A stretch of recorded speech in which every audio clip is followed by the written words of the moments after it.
Beneath the roar of victory and the crackling cheers of liberation, a shadow plan was quietly unfolding, one so secret, it could have rewritten the fate of France. Hidden beneath polished speeches and allied handshakes, it waited for a single misstep, ready to strike from within. What happens when your greatest ally prepares to overthrow your freedom, before you even have it? Berlin, April 1945. As the Red Army closed in and Allied bombers turned the once mighty capital into a smoldering ruin, a convoy of unmarked trucks slipped away from the chaos under cover of darkness. Their destination was not the Alps or some bunker retreat, but a forgotten research site deep in the Austrian mountains. Among the cargo, cylindrical containers of liquid fuel, crates of classified documents, and a prototype vertical launch capsule codenamed Edelstein. This was Operation Eclipse. The idea of a Nazi space program has long been dismissed as myth. But recently declassified OSS memos, Soviet intelligence reports, and fragments of testimony from captured SS engineers suggest something far more serious. As early as 1942, a team led by Dr. Ludwig Erhard, a reclusive aerospace genius obsessed with rocketry, was diverted from the V-2 program to pursue something visionary. Erhard's designs, unearthed in a box labeled Project M, show a capsule far more advanced than anything the Third Reich had deployed. It was meant not for bombardment, but for orbit. Erhard operated out of Facility 211, a hollowed-out salt mine near the village of Hallstatt. Shielded from aerial reconnaissance and accessible only through a maze of reinforced tunnels, the site was equipped with hydraulic cranes, pressurized test chambers, and underground barracks for over 300 personnel. Among the scientists were defected Soviet engineers, coerced French technicians, and a mysterious Japanese delegation rumored to have brought ion propulsion blueprints. No records confirm the delegation's names, only a single photograph found in a destroyed farmhouse near Linz, showing a man in a Japanese naval uniform beside Erhard, both staring at a half-assembled capsule. What was the purpose? A last resort? A message to the stars? Or a desperate attempt to outlive defeat? Some believe Hitler intended to escape via rocket, but that theory falls apart under scrutiny. The capsule was one-seater. More likely, Operation Eclipse was designed as a symbolic act of Aryan defiance, planting the swastika beyond the reach of Allied victory. Soviet reports from 1947 detail a covert recovery mission in the Austrian Alps.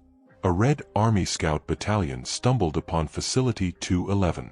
They found it abandoned, stripped clean, the tunnel entrances collapsed with military-grade thermite.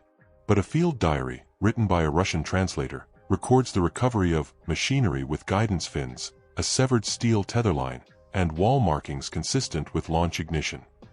One curious note, resin-burned crater, 3 meters wide, still warm. Something took off. The Americans had their own suspicions. OSS agent Malcolm Ryder, embedded in post-war Austria, claimed in a 1952 letter that he intercepted coded messages referring to Phase 2 of Eclipse, relocating surviving scientists to South America for a second launch. Ryder's letters, kept classified until 1991, mention an Argentine informant who described a shipment of liquid metal cylinders, offloaded in Mar del Plata.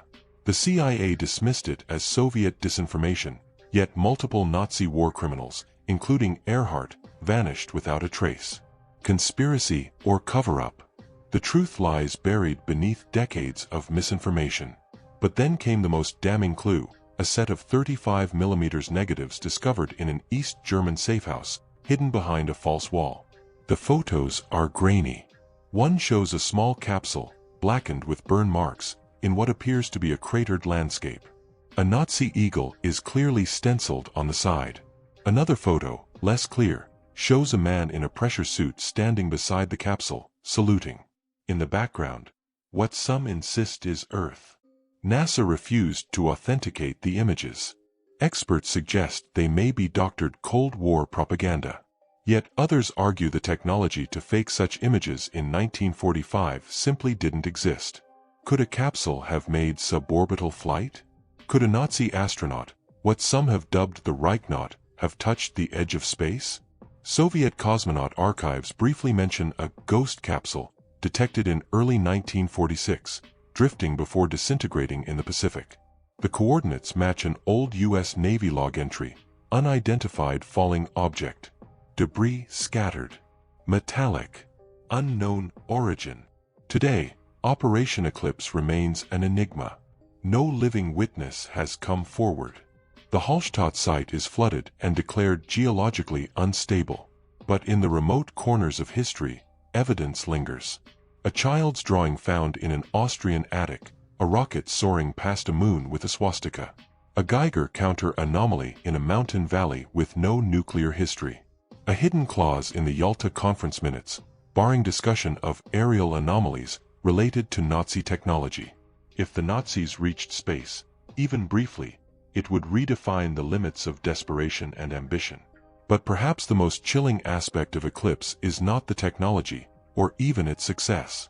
It is the thought that while the world celebrated VE Day, somewhere above, a single man drifted in silence, clutching a fractured ideology, staring down at a world that had already moved on. As winter crept into southern Poland in December 1944, Soviet reconnaissance units pressing westward began reporting strange sightings near the forests outside Krakow. Villagers whispered of a train unlike any other, armored, silent, painted pitch black, and moving only at night. They called it Pociąg Cieni, the train of shadows. According to oral testimonies collected decades later, this train had no markings, no known schedule, and no survivors. In the chaos surrounding the collapse of the Nazi war machine, rail records became unreliable. Yet in Soviet military archives declassified in 2003, there exists a folder labeled Operacja Żartyca, Operation Firebird. Inside, satellite sketches, NKVD field notes, and a heavily redacted communique bearing Stalin's personal stamp. The subject line reads, "Agreement executed. Cargo in transit. No witnesses." The destination, a remote gulag near Vorkuta, deep within the Arctic Circle. What was this agreement? Researchers now point to intercepted German telegrams suggesting a desperate transaction between Berlin and Moscow.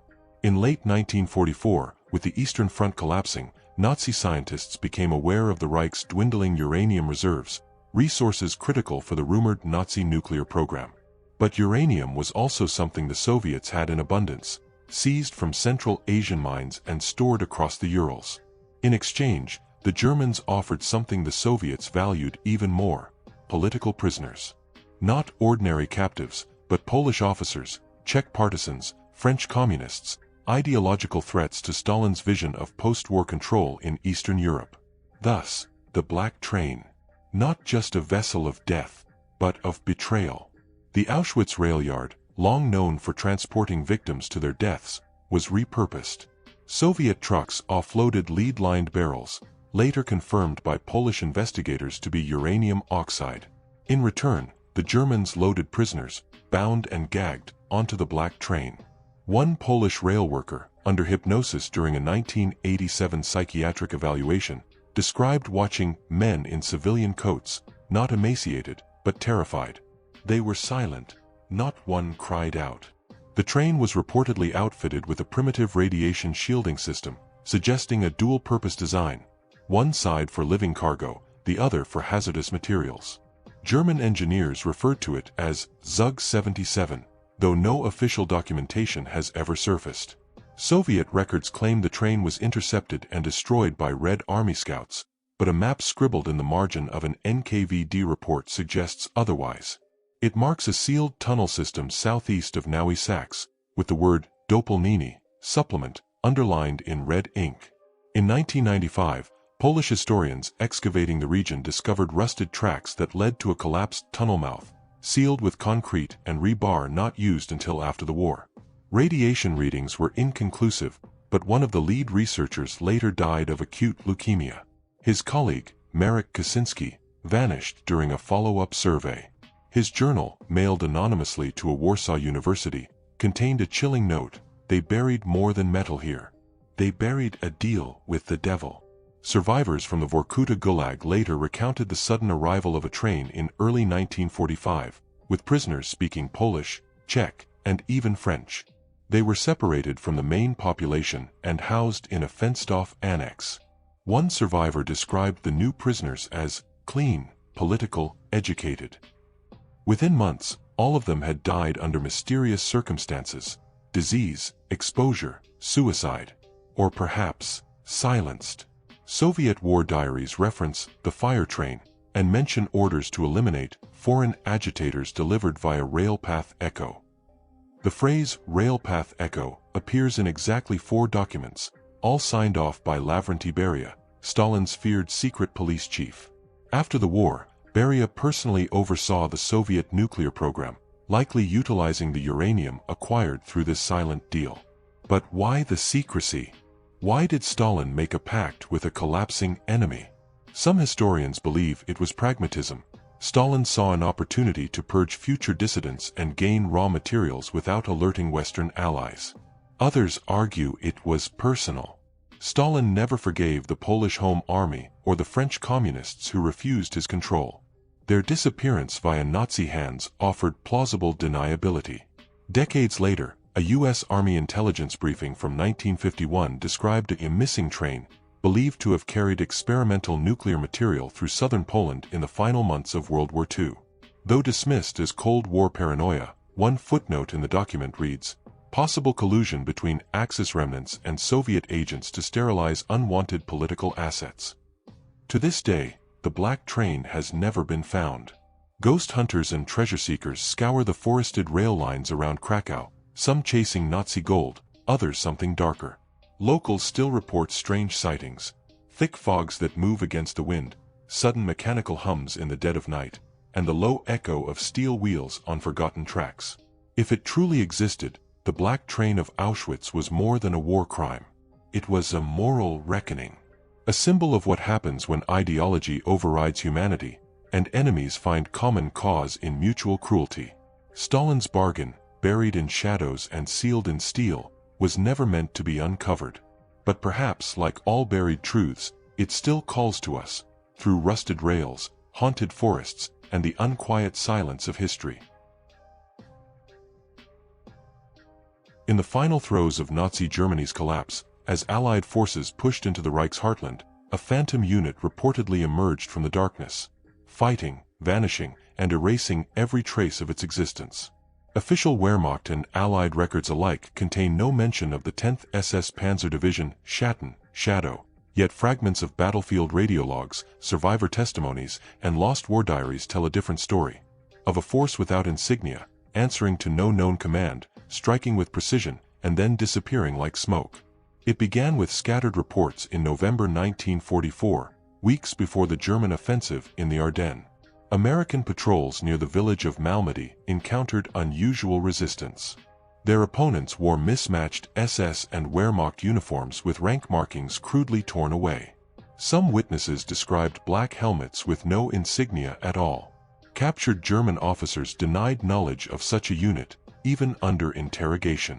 But transcripts from the U.S. 99th Infantry Division mention black armored vehicles, unlisted in intel briefs, and sniper fire from positions that shouldn't exist. One sergeant scrawled in his notebook, "They don't fight like conscripts. These are ghosts." The Schatten Division, if it existed, was allegedly created under direct orders from Heinrich Himmler, bypassing the SS command structure entirely. Intended as a clandestine strike force, its members were handpicked from 3 groups: Waffen-SS veterans disillusioned with regular command, remnants of the failed July 20th plot against Hitler seeking redemption, and young, ideologically zealous Hitler youth, fused into a single, unofficial unit.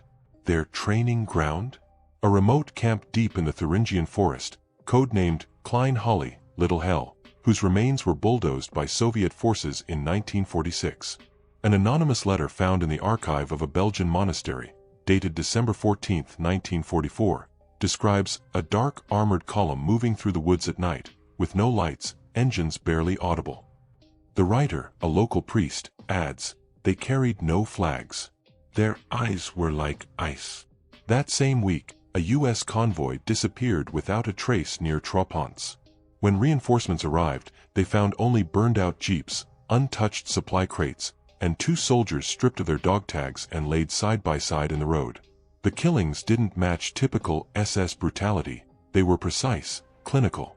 By the time of the Battle of the Bulge, Allied field commanders believed they were facing elite resistance units.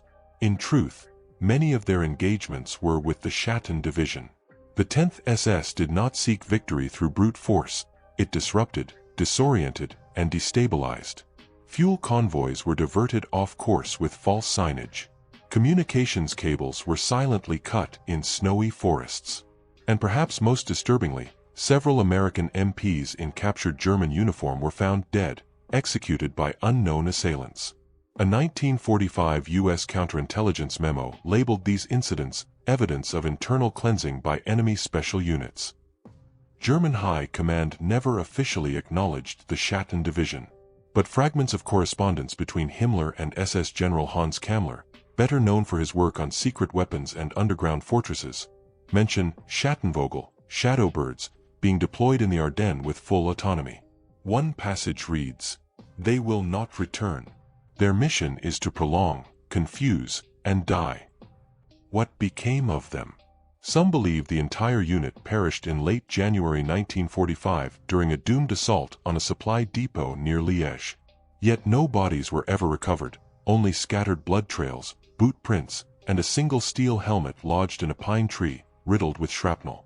A local woodsman later claimed he found a mass grave nearby, but by the time investigators arrived, it was gone. In post-war years, French resistance fighters operating in Alsace recounted run-ins with men dressed in outdated SS gear, speaking clipped German, refusing to surrender even in 1946. An OSS report from early 1947 described a group of Nazi holdouts executing black market operatives near the Rhine. Their tactics were identical to those of the Schatten Division: swift, brutal, silent. One of the most chilling pieces of evidence surfaced in 1964, when a German historian uncovered a steel lockbox buried in the cellar of an abandoned SS barracks in Kassel. Inside were torn maps with hand-drawn symbols, a blood-stained armband with no insignia, and a diary page signed only W. The final entry read, "We are forgotten. That is our power." Speculation runs rampant. Some believe the Schatten Division was a precursor to modern special operations forces, trained in asymmetrical warfare, sabotage, and psychological terror. Others insist it was a death cult masquerading as a military unit, its members embracing annihilation in the name of a lost Reich. A few even suggest it never existed at all, that it was a myth spread by Himmler to manipulate Allied fears and German desperation. But too many battlefield accounts point toward something real. American soldiers in their 90s, interviewed in documentaries, still recall the ones with black eyes, the enemy that didn't yell, the men who didn't exist on paper. And among German veterans, there remains an unspoken rule: you don't talk about the 10th. The Ghost Division fought a war that never happened, on paper. It waged battle not for victory, but for memory, to burn into the minds of their enemies a fear of shadows, of the unseen, of the war that refused to end. Perhaps they succeeded, not in saving the Reich, but in becoming a story no one can ever quite forget. On the morning of November 1, 1945, under a darkening sky over the beaches of Kyushu, the United States military launched Operation Olympic, the first phase of the long-planned invasion of mainland Japan. By noon, over 300,000 Allied troops had made landfall. Within 72 hours, more than 40,000 were dead. This alternate timeline documentary reconstructs the war that could have been, the unimaginable path that history narrowly avoided when the atomic bombs ended the conflict in August 1945. Based on real declassified invasion plans, intercepted Japanese military dispatches, and simulated post-war models run by Pentagon war colleges, we explore a world in which Hiroshima and Nagasaki were spared, not out of mercy, but because the bombs were never ready in time. Operation Downfall, the code name for the invasion of Japan, had two phases, Olympic and Coronet. Olympic would capture the southern island of Kyushu as a staging ground. Coronet, scheduled for March 1946, would target the Kanto Plain and Tokyo itself. The Allies anticipated unprecedented resistance. Japanese military doctrine had shifted from conventional defense to total war. Every man, woman, and child was to become a combatant. The Japanese had amassed over 10,000 kamikaze aircraft hidden in mountain bunkers, fueled and armed. Teenagers were trained to fly one-way missions against troop ships. Civilians were issued bamboo spears, ceramic grenades, and glass bottles filled with gasoline. Schoolgirls practiced suicide charges with wooden dummies. Mothers were ordered to kill their children before surrender. Military officials called it Ketsugo, the decisive battle. American intelligence knew this. Maps recovered from Japanese bunkers on Iwo Jima and Okinawa showed elaborate tunnel systems and planned ambush zones. Yet the decision was made: fight. By early December 1945, southern Kyushu was a scorched ruin. U.S. Marines faced not only entrenched soldiers, but organized waves of civilians. Night raids saw women strapped with explosives rushing checkpoints. Allied command considered deploying chemical weapons, phosgene gas, and even anthrax bombs, but halted under fear of Japanese retaliation on POW camps. Then came a horrifying first. In January 1946, the first tactical nuclear weapon, nicknamed Little John, was used not on a city, but on the fortified Shimashima Peninsula. It was dropped directly on a military redoubt housing 20,000 Japanese troops. The blast obliterated the defenses, but it also vaporized 6,000 civilian laborers and unleashed a firestorm visible for 80 kilometers. U.S. footage from the aftermath, never shown to the public, shows bodies melted into roads, forests turned to charcoal, and soldiers walking like ghosts, blind and skinless. Tokyo, still untouched, became the next target. As Allied forces prepared for Operation Coronet, the Japanese government, fractured and cornered, turned inward. Emperor Hirohito disappeared from public view. Some historians believe a coup briefly succeeded, led by ultranationalist generals who refused any surrender. A voice recording of Hirohito calling for peace, intended to be broadcast, was destroyed in a grenade blast during a skirmish at the Imperial Palace. On March 3, 1946, Operation Coronet began. The largest amphibious invasion in history unfolded on the beaches east of Tokyo. Resistance was suicidal. American troops encountered civilian militias wielding mining tools and burning wagons. Urban combat spread across Chiba and Saitama. Tokyo, ringed with bunkers and anti-aircraft towers, turned into a furnace. Faced with 1 million projected casualties and no end in sight, the United States deployed its final terror, Trinity II, a hydrogen-based bomb with a yield 15 times greater than the Hiroshima device. On April 14, 1946, it detonated 10 kilometers south of Tokyo. The capital was erased. This fictional Tokyo 20XX emerges not as a city, but a crater. The Kanto Plain, once the cultural heart of Japan, became uninhabitable for decades. Radiation clouds drifted to the Korean peninsula. Entire generations were born sick. The emperor's body was never found. Japan surrendered on April 28, 1946, not in a formal ceremony on the USS Missouri, but via a static-filled radio transmission sent by a junior diplomat from a basement in Osaka. The occupation that followed was darker than any other in Allied history. Martial law lasted for 10 years. General MacArthur's administration faced waves of insurgency and famine. Japanese culture fractured, its spiritual and historical core incinerated in a single flash. The traditional monarchy was abolished. In its place, a Western-backed provisional government rose, haunted by betrayal and ghost cities. The world, too, was changed. The Soviet Union, seeing the carnage and loss, raced to develop their own hydrogen bomb. The Cold War ignited in 1947 with a fierceness unimaginable in our timeline. Berlin was split violently, not diplomatically. India delayed independence, fearing a similar scorched earth strategy. China descended into a deeper civil war, complicated by the radiation clouds drifting from the East Sea. Today, in this imagined 20XX, Tokyo remains divided, north and south, east and west, like a scar carved into the earth. A forbidden zone called the Red Line surrounds the old city center. No one enters without authorization. Some believe the crater still glows faintly at night. Radiation sensors ping where there should be silence. Historians and students walk virtual reconstructions of the city that once was. They study diaries, evacuation broadcasts, intercepted military reports. They ask the same questions. Was it necessary? Was there another way? And what is the cost of winning when everything is lost? This alternate history serves as a grave warning, not just about nuclear fire or fanatical war, but about the fragility of timelines. One delay in the Manhattan Project, one successful Japanese counteroffensive, one failure of diplomacy, and everything changes. In the ashes of Tokyo 20XX, we see a future we were spared, but only just. August 1944. Paris erupts in celebration. The German occupiers have fled.